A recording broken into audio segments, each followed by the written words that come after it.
Our deepest fear is not that we're inadequate. Our deepest fear is that we are powerful beyond measure. It is our light, not our darkness, which most frightens us. We ask ourselves, who am I to be brilliant, gorgeous, talented, and fabulous? Actually, who are you not to be? You are a child of God. Your playing small does not serve the world. There is nothing enlightened about shrinking so that other people will not feel insecure around you. We are all meant to shine as children do. We were born to make manifest the glory of God that is within us. It is not just in some of us, it is in everyone. And as we let our own light shine, we unconsciously give others permission to do the same. As we are liberated from our own fears, our presence automatically liberates others. Marianne Williamson. Hi, my name is Michelle Simon Kelly, and welcome to I Am the Change. I started this in 2019 as my New Year's resolution, stating out loud that I was breaking up with fear, I was breaking up with shame, and I was breaking up with guilt, followed by a weekly video for an entire year, and I am on my last video of 2023. So it is the end of my 5th year, which is a miracle because I never used to have New Year's resolutions that I was able to tell anybody what they were, just in case I wasn't able to follow through. If I didn't tell anybody, then I wouldn't have to. And I've had other New Year's resolutions the past 5 years. 2021 was to be kinder, or 2020 was to be kinder and more compassionate to myself and others, which I'm still working on, and the fear, shame, and guilt thing, of course. And then 2022 was to break up with processed sugar, or 2021, I think I have to get to.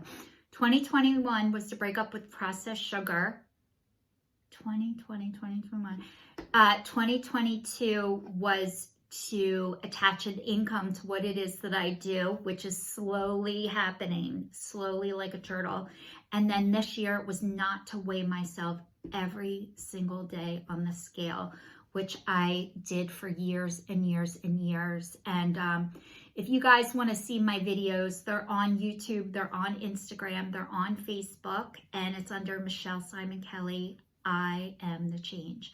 So I started off with Be the Change, and then I'm being the change, and now I am the change. So I've been evolving as I've been doing this, and every year I've been setting goals for myself, and I've been working on them. However, they have not happened as quickly as I thought they should. And last week I was talking about everything that I've done takes longer than I think it's supposed to. But the one thing that I've been gifted with from God is consistency and the ability not to give up. So that has been a gift that I've received. And let me tell you what, I have learned how not to sabotage myself anymore. And it's one day at a time. And I realize God does not want me to harm or hurt myself for money or for any other reason. And I know whatever you think of as a higher power wishes the same for you, that you don't harm or hurt yourself for money, for love, for any other reason. And I'm learning not to sacrifice myself in order to help other people first. So I've learned how to take care of my needs and help others at the same time. And part of being able to do that is doing these. Tonight, I did not want to do this. It's after 7 o'clock. I have not felt good all day. I feel like I've been sick a lot lately. And the fact of the matter is I have now, you know, I'm a recovering alcoholic and addict. I'm recovering codependency, workaholism, recovering food addict, which means I'm off of sugar, flour, wheat, and caffeine. It's almost 20 months, by the way, for that. I just was able to celebrate 34 years of continuous sobriety on December 26th, which is like a miracle. And also, I was able to quit smoking too. And you guys, It's not easy. I'm not going to lie. It hasn't been an easy road. However, it's been worth it. And in the beginning, they say the worst thing is you feel your feelings. The best thing is you feel your feelings. And the worst thing is you feel your feelings. Well, I have now come into my body. Forget the feelings. I'm now in my body. And when you come back into your body, holy shit. It is not gliding down a slide just into a pool. It feels like I am being jackhammered back into my body. And I feel everything. And today my stomach wasn't good. I woke up late. I shut off Alexa without even knowing it. I woke up 2 hours late. My stomach hurt all day. I had an appointment. I was so excited to go, and I couldn't go.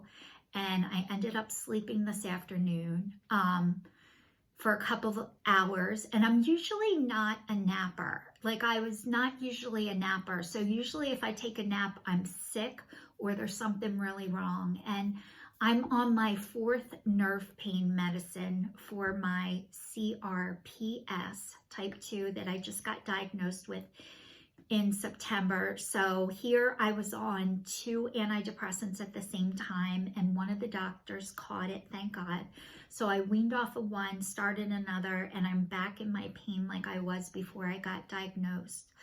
So I have to switch to my 5th nerve pain medicine. I've also made an appointment for nutrition response testing, which is considered alternative holistic, which I'm working on. So I'm trying to do medical and holistic. I'm trying to see what works best for me. But in the meantime, I haven't felt good, and letting you guys see me like this. I don't have any makeup on, although I painted my eyebrows on and lipstick. So that is considering to me not having makeup on, but I do have some on. So I didn't want to do this video, but I knew that I had to because I made a commitment and I need to follow it through. So I am able to do this, thank God.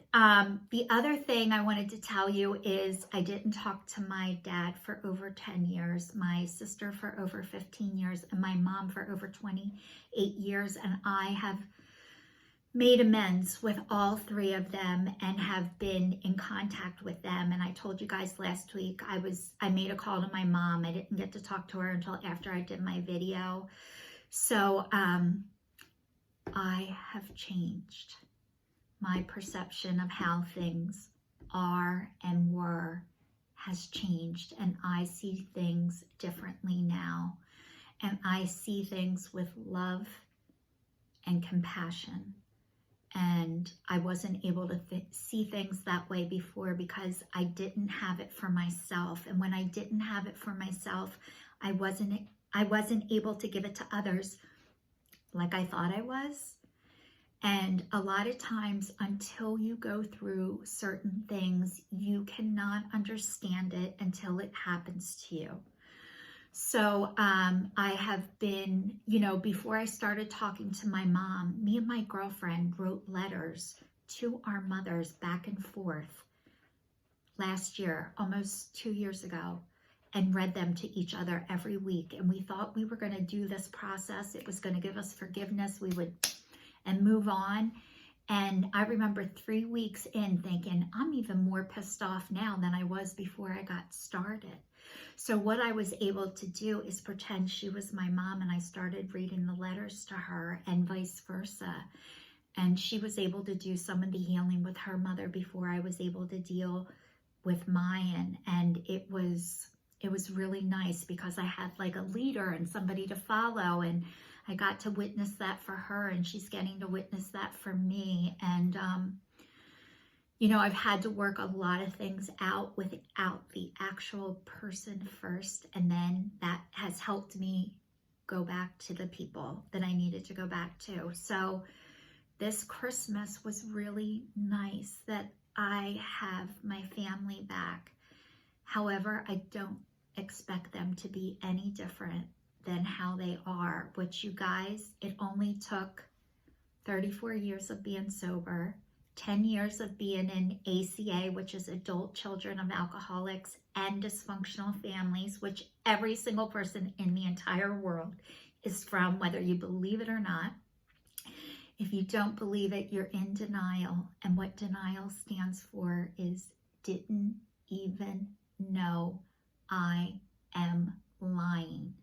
So a lot of people who are in denial, they don't even know that they're lying yet.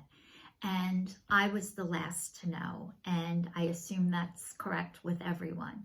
So anyway, I am able to work on things that I know is a miracle and a gift from God, and it's so much easier to work this stuff out with strangers than the actual people that were a part of that. So I just want to let you know that my family is not well.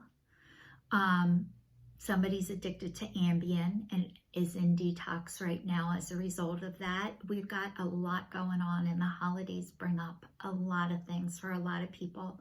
So if this is not the most happiest time of year for you, I just want to let you know there is nothing wrong with you, and that is completely normal. And you guys, I also told you I'm in a process of getting a new car, and this has been huge because I'm doing it on my own and by myself, but I'm not alone, and I'm not by myself because I have God with me all the time, and I've done my homework and my research, and that should be coming in soon, this car. And I feel like it's my dream car. It's the nicest car I'm ever gonna have, or it's an SUV that I've ever gotten up until this point in my life. So I'm excited for it, and I feel like I should be so happy, and I'm just not. It's like things don't mean as much to me anymore as people do, and relationships and activities, like having adventures and events to go to. Like material objects are losing their sense of power over me. So even though I'm going to be driving this wonderful, fabulous, nicest SUV I've ever gotten in my life, it's like not doing it for me. And it's more about the experience of being able to do things and take care of myself and not expecting anybody to come back and rescue me. I've learned how to rescue myself. So that's why I'm able to talk to you guys every week. So thank you so much for tuning in, supporting me, watching these videos. Please stay tuned. I used to go to comprehension and I couldn't say my S's, so I still have a problem with my S's. So stay tuned, stay safe, and I will see you all next week. Happy New Year.